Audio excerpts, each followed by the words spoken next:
Ibrahim Beyou est né le 21 avril 1899 dans l'état de Gardaya, dans la ville de Grara. Il a mémorisé le Saint-Coran dès son plus jeune âge, a appris les principes de la langue arabe et les principes fondamentaux de l'islam. La France l'a recruté, comme d'autres jeunes Algériens, dans le service militaire pour participer à la Première Guerre mondiale, l'expulsant de son pays natal. Cependant, le jeune homme patriote, Ibrahim, protestait constamment contre les pratiques coloniales autoritaires contre le peuple de ce fier peuple. A rejeté cette arrogance. Il débute son activité pratique en enseignant en 1922, puis fonde l'Institut Al-Hayat, auparavant réservé aux étudiants, car son slogan était la religion et la morale avant la culture et l'intérêt du groupe avant l'intérêt de l'individu. L'Institut était un phare pour l'islam, la réforme sociale et même la réforme sportive, tout comme Cheikh Beyou était l'un des fondateurs de l'Association des savants musulmans algériens.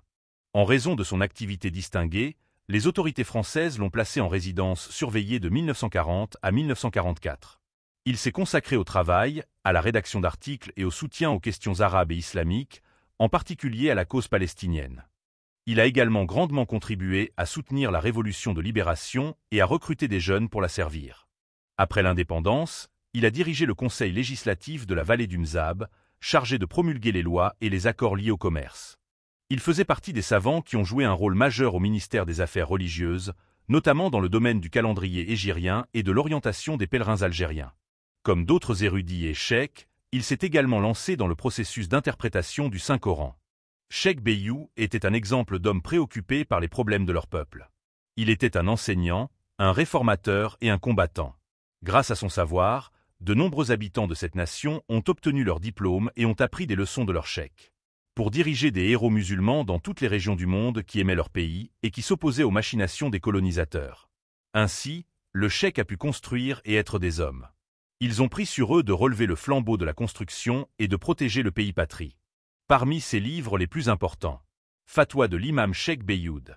Articles et fatwas. Mes travaux dans la Révolution. Cheikh Ibrahim Beyou est décédé le 14 janvier 1981 dans sa ville natale. Et ainsi s'est éteinte la flamme de cet érudit qui a enrichi sa vie au service de sa patrie, de sa religion et de sa nation.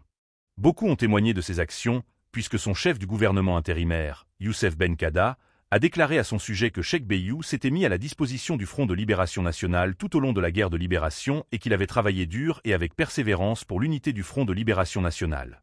Le territoire national, rejetant la tentative de séparer le désert du reste du pays.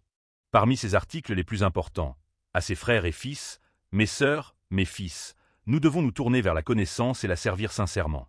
Nous devons réduire le service des estomacs qui ont occupé tout notre temps et auxquels tous. Nos efforts ont été dépensés, et prêtons attention au service des têtes, car l'estomac suffit aux fruits qui renforcent ses racines. Quant à la nourriture de l'esprit, elle est nécessaire à son propriétaire et obligatoire pour l'avancement de l'esprit, nation. Vous devez sacrifier l'âme, car l'âme est sa nourriture et sa subsistance est la vraie connaissance. Parmi ces paroles, nous savions depuis longtemps qu'il n'y a de réforme de la patrie qu'avec une connaissance correcte, c'est pourquoi nous nous sommes joints à son chemin et y avons sacrifié tout ce qui nous était cher. N'est-ce pas suffisant pour vous que nous mettons à votre disposition de temps en temps des groupes parfaitement armés de connaissances correctes, de morale religieuse et de bon goût? Parmi ces articles figure l'éducation des enfants. Nous aimons beaucoup nos enfants, nous nous soucions profondément d'eux, nous leur souhaitons du bonheur. Nous travaillons pour vous amener à maturité dans un souci de richesse, nous apportons la vertu du côté du vice, et en termes plus clairs, nous prenons le chemin de notre des cœurs qui nous ruine.